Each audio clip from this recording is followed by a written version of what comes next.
디모데후서 말씀을 묵상하면서 은혜를 나누려고 합니다. 신앙생활이나 뭐든지 이 태도가 굉장히 중요합니다. 우리가 사람들에게 군림하는 듯한 누리는 자리에서의 삶과 고난의 자리에 동참하는 것은 다릅니다. 제일 중요한 게 뭘까요? 고난을 경험해 봤느냐는 거죠. 고난에 대한 자세죠. 그래서 오늘 본문에 보면 너는 그리스도 예수의 좋은 병사로 나와 함께 고난을 받으라 그랬습니다. 우리 주님이 고난을 받으셨습니다. 그래서 9절 보면 복음으로 말미암아 내가 죄인과 같이 매이는 데까지 고난을 받았으나 이렇게 얘기해요. 그러니까 사도 바울도 예수님의 복음 때문에 고난을 받았고 디모데에게도 고난에 대해서 얘기를 합니다. 우리 신앙생활하면서 면류관은 하나님 앞에 받지만 이 땅에서는 싸우는 교회, 전투하는 교회입니다. 그럼 뭐예요? 고난도 받을 수 있다는 겁니다. 이 고난이 우리에게 필연적인 겁니다. 그래서 사도 바울은 우리 로마서 8장에서 생각건대 현재 고난은 장차 우리에게 나타날 영광과 좋게 비교할 수 없도다 그랬습니다. 생각 한번 해보라는 겁니다. 지금 로마 시대에 얼마나 큰 박해가 있었습니까? 그들에게 고난에 대한 생각을 가지라는 거예요. 고난에서 이길 수 있는 방법이 있는데 하나님 앞에서 영광의 자리, 그 자리를 생각하면서 고난을 이겨나가야 된다는 겁니다. 그래서 너는 그리스도 예수의 좋은 병사로 나와 함께 고난을 받아라. 여기 군사는 군인에게 요구되는 것은 뭡니까? 충성입니다. 충성. 그래서 일차적인 군인의 의무는 모집한 자를 기쁘게 하기 위해 부름받았다는 겁니다. 데살로니가전서 2장 4절 말씀에 보면 오직 하나님께 옳게 여기심을 입어 복음을 위탁받았으나 우리가 이와 같이 말하면 사람을 기쁘게 하려 함이 아니요 오직 우리 마음을 감찰하시는 하나님을 기쁘시게 하려 함이라 그랬습니다. 모집한 자를 기쁘게 하기 위해서 우리는 군사와 같이 부름받았습니다. 부름받았으면 하나님을 기쁘시게 하는 자로 이 땅을 살아야 돼요. 그러니까 믿음이 없이는 하나님을 기쁘시게 하지 못합니다. 갈라디아에서 보낸 편지에서도 1장 10절에 이렇게 말합니다. 내가 사람들에게 좋게 하랴 하나님께 좋게 하랴 사람들에게 기쁨을 구하랴 내가 지금까지 사람들의 기쁨을 구하였다면 그리스도의 종이 아니니라. 그러면 어떻게 살아갔다는 겁니까? 사도 바울은 하나님의 기쁨을 구하는 자로 살았습니다. 그래서 생각하지 못한 고난도 받았던 거죠. 이 땅에 오신 예수님께서 고난의 십자가를 그 발자취를 지나가신 것처럼 본을 보이신 그 자취를 오늘 우리가 쫓아오게 하신 겁니다. 그러니까 우리가 그리스도의 군사로 부름받았다고 한다면 모집한 사람을 기쁘게 하기 위해서 군사로 불러준 분을 위해서 기쁘게 하는 것이 마땅하다는 겁니다. 군사가 자신을 불러준 그 분을 기쁘게 하기 위해서 명령에 가감없이 순종합니다. 군인은 그래서 어떻게 해요? 그 명령에 충성을 다합니다. 명령 받은 대로 즉각적으로 순종하고요. 명령을 순종함에 있어서 성실해야 됩니다. 언제든지 이 기대치가 있습니다. 명령에 성실하게 명령을 받은 대로 신속하고 정확하게 수행할 때 전쟁에서 승리할 수 있는 겁니다. 이게 모집한 자를 기쁘게 하는 겁니다. 만약 군사가 명령에 불성실하게 대한다, 어떻게 되겠습니까? 명령을 수행함에 게으르거나 나태한다면 불러주신 분을 기쁘시게 못하는 것은 물론이고 자기 동료들의 목숨까지도 위험에 처하게 됩니다. 그러니까 이 군사는 뭐예요? 전쟁에서 가장 중요한 건 뭡니까? 충성입니다.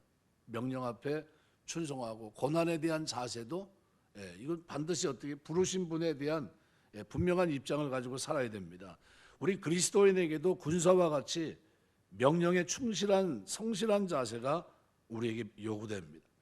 주님께서 말씀하신 명령을 가감없이 즉각적으로 실천하는 모습이 있어야 되겠죠. 고난에 대해서도 우리의 자세는 뭡니까? 일관됩니다. 명령에 대해서 이것은 나에게 고난이 있기 때문에 나는 가지 않겠다 이게 아니라 이것이 명령이기 때문에 나를 모집한 그분이 내가 군사와 같은 충성된 자세를 나에게 요구하고 있기 때문에 나는 어떻게 해요? 군인처럼 충성된 자세를 가지고 고난에도 감내할 수 있어야 됩니다. 주님의 명령을 실천하되 일부만 하거나 주님의 명령에 대한 실천을 뒤로 미루는 불성실하고 나태한 태도는 주님을 기쁘시게 할 수 없습니다. 뿐만 아니라 자기 영혼에 대한 심각한 위협을 가져오는 겁니다. 우리가 주님의 말씀 명령에 어느 정도 성실하게 나는 대하고 있는가 평가를 내릴 수 있다면 내 삶이 하나님 앞에 지금 어떤 모습인가를 생각할 수 있습니다. 남들이 나를 향해 내리는 평가도 중요하지만 사실은 내가 나에게 내리는 평가도 중요하고요. 더 중요한 것은 하나님이 나에게 내리는 평가입니다. 그분이 우리를 모집하셨기 때문이죠. 군사로 모집했다면 모집한 자는 반드시 뭐예요? 평가를 내릴 수밖에 없습니다. 나의 생활이 남들 보기에 좀 성실하고 부지런하다 평가를 받는 것에 우리가 만족하지 말고 하나님의 수준에 맞추어서 끊임없이 우리가 노력해야 됩니다. 주님의 명령에 전적으로 즉각적으로 행하는 온전한 성실함, 이것이 우리에게 필요합니다. 골로새서 1장 10절 보면 주께 합당하게 행하여 범사에 기쁘시게 하고 모든 선한 일에 열매를 맺게 하시며 하나님을 아는 것에 자라게 하시고, 주께 합당히 행하여 모든 일에 기쁘시게 해야 된다는 겁니다. 왜요? 주님께서 우리를 부르셨기 때문에, 우리를 십자가 지시고 죄 가운데 있는 우리를 영원한 생명의 세계로 인도하셨기 때문입니다. 디모데후서 4장 5절은 이렇게 말합니다. 그러나 너는 모든 일에 신중하여 고난을 받으며 전도인의 일을 하며 내 직무를 다하라 그랬습니다. 우리가 고난에 대한 자세를 꼭 기억하셔야 됩니다. 그래서 복음을 전하는 자들의 핵심적인 자질은 충성입니다. 이거는 충성해도 되고 안 해도 되고 그게 아니라요. 충성해야 됩니다. 그래서 오늘 2절 보면 이렇게 말합니다. 내가 많은 증인 앞에서 내게 들은 바를 충성된 사람들에게 부탁하라. 그들이 또 다른 사람들을 가르칠 수 있을 것이다. 어떤 사람들에게 부탁합니까? 충성스러운 사람들에게. 이 충성스러운 사람들은 어떤 사람입니까? 고난에도 순종하고 충성할 수 있는 사람입니다. 이게 사도 바울이 바로 그걸 얘기합니다. 그래서 고린도서 4장 2절 보면 맡은 자에게 구할 것은 충성이니라 이렇게 표현해요. 맡은 자에게 구할 것은 충성이다. 잠언 25장 13절 말씀에도 충성된 사자는 그를 보낸 이에게 마치 추수하는 날의 얼음 냉수 같아서 능히 주인의 마음을 시원하게 하느니라 그랬습니다. 히브리서 3장 5절 보면 또한 모세는 장래 말할 것을 정언하기 위하여 하나님의 집에서 종으로 신실하였고 이렇게 표현합니다. 우리 살아가면서 하나님을 기쁘시게 하는 자로 이 땅을 살게 되시길 주의 이름으로 축원합니다. 그러기 위해서는 어떻게 해요? 군사와 같이 충성하는 자세가 있어야 됩니다. 하나님 앞에서 하나님 내가 이것이 최선입니다 라는 이 자세가 늘 있어야 됩니다. 또 이 고난에 동참하는데 군인처럼 충성해야 되겠지만요, 또 경기하는 사람들처럼 훈련에도 준비가 돼 있어야 됩니다. 그죠? 주님의 고난에 동참하기 위해서는요, 평상시에 훈련이 돼 있지 않으면 전쟁을 할 수 없습니다. 우리 군인들이 제일 중요한 게 뭡니까? 군인들이 제일 중요한 게 평상시에 훈련입니다. 훈련이 돼 있지 못하면 전시 상황에서 전쟁을 치를 수가 없습니다. 그러니까 평상시가 굉장히 중요합니다. 경기하는 자가 법대로 경기하지 않고 면류관을 얻지 못한다. 고대 그리스에서는 로마 4년마다 열리는 올림픽 경기가 있습니다. 이때 법대로 경기해야 됩니다. 페어플레이 해야 되겠죠. 실력으로 이겨야 됩니다. 그래서 승리의 비결은 한 가지입니다. 경기를 대비해서 준비하는 거예요. 그래서 4년마다 한 번씩 이 올림픽 이것이 있으니까요. 이걸 준비하는데 우리 이번에 파리 올림픽이 있었는데 거기에 사활을 걸고 준비한 사람들은 그죠? 좋은 성과를 거두는 모습을 우리가 볼 수 있습니다. 평소에 최선을 다합니다. 뼈를 깎는 아픔을 감수하면서 성실하게 훈련한 그런 사람들, 이런 사람들에게 이 승리는 그야말로 엄청난 기쁨을 가져다 줍니다. 하지만 평소에 훈련에 게으르던 사람들, 그죠? 이런 사람들은 승리하려고 했지만 결국은 어떻게 해요?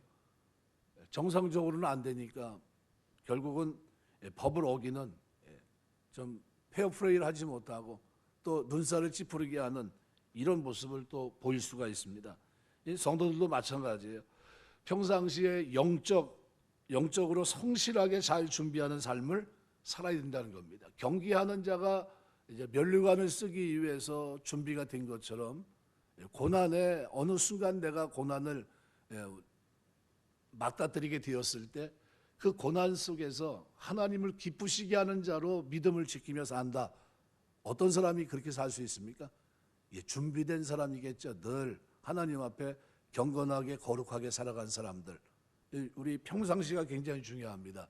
다니엘 같은 경우, 사드락 메삭 아벳느고 같은 경우, 그들은 일상 속에 늘 뭐가 있습니까? 하나님 앞에 늘 깨어 있는, 마치 오늘 면류관을 쓰기 위해서 연습하는 것과 같은 그 삶이 그 일상 속에 늘 있었습니다. 위험이 왔지만 그 위험을 이겨나가요.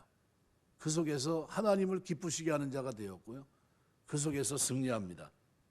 평소에 영적인 준비를 하지 않은 사람은 시험거리가 닥치면 이것을 극복하고 축복의 계기로 만들지 못하고 오히려 시험이 그에겐 올무가 됩니다. 걸려 넘어지게 됩니다. 그래 하나님 원망하게 돼요. 평소에 아무 준비도 하지 않다가 시합에 나가 좋은 성적을 거두는 사람, 그런 생각을 하고 있다면 뭐라고 표현합니까? 어리석은 사람이라고. 어떻게 연습도 하지 않고 좋은 결과를 가져올 수 있겠냐 얘기합니다. 영적인 훈련을 하지 않으면서도 많은 열매를 기대하는 것은 이것은 자기 오판입니다. 그래서 경기를 위해 성실히 준비하는 선수들의 모습을 우리가 본받아야 됩니다. 평소에 하나님의 말씀과 기도로 성실하게 훈련할 때 인생이라는 경기장에서 좋은 성적을 거둘 수 있습니다. 그러니까 평상시의 경건이, 평상시의 거룩한 삶이 결국은 위기 속에서도 고난, 전도인의 일을 다하며 하나님 백성으로 이 땅을 살아가면서 하나님을 기쁘시게 할 수 있는 겁니다. 디모데전서 4장 7절 8절 보시면, 그래서 망령되고 허탄한 신화를 버리고 경건에 이르기를 내 자신을 연단하라. 육체 연단은 약간의 유익이 있으나 경건은 범사에 유익하니 금생과 내생에 약속이 있느니라 그랬습니다. 오직 경건에 이르기를 연습해야 됩니다. 이게 평상시 이 연습이 없으면 하나님을 기쁘시게 하는 자로 이 땅을 살아낼 수가 없습니다. 경건은 하나님 앞에 예배 드린다는 거예요. 예배 드린 자. 그죠? 하나님 앞에서 예배 드리는 자로 자기 삶을 분별하면서 하나님의 기뻐하시는 것을 결정하면서 이 땅을 살아내는 게 경건입니다. 그러니까 늘 성도는 성실하게 경건에 이르기를 평상시 연습이 돼야 됩니다. 그래야 고난 속에서도 경건하게 살고요, 환난 속에서도 경건하게 살지만 풍요로움 속에서도 경건하게 사는 겁니다. 평상시가 굉장히 중요해요. 또 성도는 하나님의 말씀을 배우고 가르쳐야 됩니다. 디모데전서 4장 13절 보시면 내가 이를 때까지 읽는 것과 권하는 것과 가르치는 것에 전념하라 그랬습니다. 우리가 살아가면서 경기하는 자와 같은 이 연습, 경건에 이르는 연습이 저와 여러분에게 있게 되시길 주의 이름으로 축원합니다. 하나님 말씀을 읽는 것, 하나님 말씀을 권하는 것, 가르치는 것, 이걸 우리가 놓쳐서는 안 됩니다. 이게 언제 이루어져야 될 겁니까? 평상시예요. 그래서 사도행전에 보면 베레아 사람들은 신사적이어서, 그죠? 그 말씀을 상고한다 그랬어요. 자꾸 곱씹어 봐야 됩니다. 말씀을 신사적이어서 그 말씀을 되새김질한다는 겁니다. 성도는 또 성실하게 기도하는 것도 늘 어떻게 해요? 평상시 이것이 훈련이 돼 있어야 됩니다.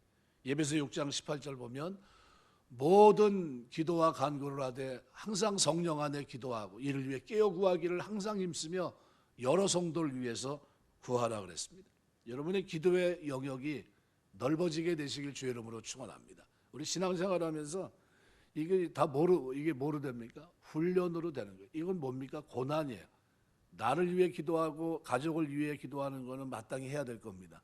그런데 나와 같이 살지 않는 이웃을 위해 기도한다는 건요, 이 자체가 뭡니까? 고통이 될 수 있고, 이것은 훈련하지 않은 사람은 결코 하지 못합니다. 내가 할 이유도 없다고 생각합니다. 그런데 신앙 안에서 오늘 그러한 사람들, 이 연습이 되어 있는 사람들은 어떻습니까? 이것을 기도하는데 게으르지 않습니다. 그래서 우리 살아가면서 여러분의 삶 속에 이 기도 제목이 많아지게 되시길 주의 이름으로 축원합니다. 나를 위한 것, 가족을 위한 것, 이웃을 돌아보면서 사랑으로 기도해 주는 이 기도의 영역, 그죠? 이거는 평상시 훈련하지 않고는 살아낼 수 없는 삶입니다. 그러니까 이건 누굴 기쁘시게 하는 겁니까? 하나님을 기쁘시게 하는 겁니다. 하나님을. 또 누구처럼 우리가 좀 열심을 내야 되냐면요, 수고하는 농부처럼 우리가 그런 자세로 주님의 고난을 대해야 됩니다. 오늘 6절 보면 수고하는 농부가 곡식을 먼저 받는 것이 마땅하다. 사도 바울은 힘들어 고생하는 토지 경작자는 열매 맺는 수확기가 되었을 때 게을렀던 자가 상실할 수밖에 없을 그 권리를 먼저 취하는 것이 마땅하지 않느냐 하는 것. 성실하게 열심히 땀 흘린 농부에게는 그의 합당한 권리와 보상이 주어지는 겁니다. 근데 농부의 성실의 가장 큰 특징이 뭡니까? 때를 놓치지 않는 거예요. 때를 놓치지 않는 거예요. 농사는요, 시기 놓치면 열매를 거둘 수 없습니다. 정확하게 때가 있어요. 저도 이제 농사라고 해봐요. 기껏해야 한 3년 좀 넘게 이렇게 한번 해본 적이 있는데요.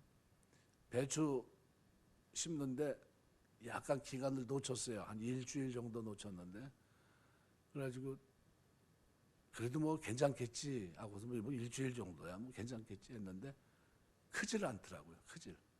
그 시기에 그때 심었으면 그 일주일이 가을에는요 부쩍부쩍 큽니다. 그런데 이제 서리가 내리면은 못 먹잖아요. 그러니까 보통 60일 배추, 90일 배추 이런 게 있는데 우리가 말한 대로 그 심었는데 시기를 좀 늦췄더니 이게 자라다 마은 겁니다. 제대로 크지도 못하고요. 그러니까 굉장히 애매합니다. 배추를 들으면 이게 김장김치를 해야 되는데 듬성이 허전해요. 이렇게 좀 가벼워요. 아주 힘들더라고요. 근데 이거 뭐 때문에 그러냐면요, 시기를 놓쳐서 그래요. 시기를 놓치지 않고 그때그때 전도인의 직분을 다하며 하나님을 기쁘시게 하는 대로 이 땅을 살기 위해서 고난에 참여하는 자의 자세는 뭡니까? 시기를 놓치지 않는다는 거예요. 농부의 성실한 특징이 바로 때를 놓치지 않고 일을 하는 겁니다. 뿌려야 될 시기에 뿌리고, 잡초를 제거해야 될 때는 잡초를 제거하고, 그리고 열매를 거둬들여야 될 때는 열매를 거둬들일 수 있어요. 이 시기를 놓치면 안 됩니다. 게으름으로 조금 늦게 씨앗을 뿌리거나 나중에 잡초를 제거한다든가 힘듭니다. 고구마도 농사 짓는 것 중에 제일 게으른 게 고구마라고 그러잖아요. 근데 고구마도 처음에 어떻게 해야 됩니까? 그게 살아야 됩니다. 일단 그 뿌리를 내려야 돼요. 그 다음에 게으른 사람들이 주로 하는 게 비닐하우스처럼 비닐을 쭉 펴가지고 그 다음에 농사 짓지 않습니까? 그 다음에 뭐를 해줘야 됩니까? 어느 정도 크면 피를 뽑아줘야 돼요.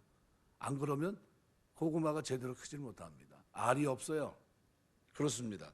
그러니까 나중에 잡초를 제거한다든가 수확의 시기를 지나쳐버리는 농부는 결국 풍성하고 좋은 열매를 거두지 못합니다. 그래서 좋은 농부는 언제나 시기와 때를 잘 분별하고 그때마다 해야 할 일을 놓치지 않아요. 지금은 이거 해야 될 때지 하면서 그 시기를 놓치지 않습니다. 이것이 자신을 부른 주인 앞에 우리가 보여야 될 태도입니다. 그러니까 고난에 대해서도 마찬가지겠죠. 우리 그리스도인들에게도 이처럼 때를 놓치지 않는 성실함이 있어야 됩니다. 성실함. 해야 할 일을 제때 하지 않으면 많은 수확을 기다린다면 이것은 말도 안 됩니다. 이것은 요행입니다. 요행. 그러니까 주님의 엄격한 문책을 들을 수밖에 없습니다. 그럼 지금 우리가 꼭 해야 할 일임에도 불구하고 게으름과 나태함으로 지나쳐 보내고 있는 것은 없는지, 기회를 놓치지 않는 이 성실함이 오늘 우리에게 필요하다는 것을 분명히 가르칩니다. 주님께 많은 상급을 받는 성도가 되기 위해서 우리가 때를 놓치지 않고 일할 수 있는 여러분 되시기를 주의 이름으로 축원합니다. 그래서 잠언 23장 4절 보시면 이렇게 표현합니다. 게으른 자는 가을에 밭갈지 아니하나니 그러므로 거둘 때에는 구걸할지라도 얻지 못하리라. 그러니까 밭을 마땅히 어떻게 해요? 갈아야 될 시기를 놓치면 안 되겠죠. 성도는 그래서 기회를 놓치지 말아야 됩니다. 예배서 5장 16절 세월을 아끼라 때가 악하니라 그랬습니다. 오늘 우리 이 본문 말씀은 바울이 디모데에게 네가 하나님의 부름받은 군사로서 마땅히 어떻게 해요? 예수의 좋은 병사로 나와 함께 고난을 받아야 된다는 겁니다. 그럼 고난을 받아야 되는데 준비되지 않고는 고난에 동참할 수 없어요. 때를 놓치면 고난의 시기가 다 지나갑니다. 그러면 어떻게 해요? 평상시 경건해야 되고요.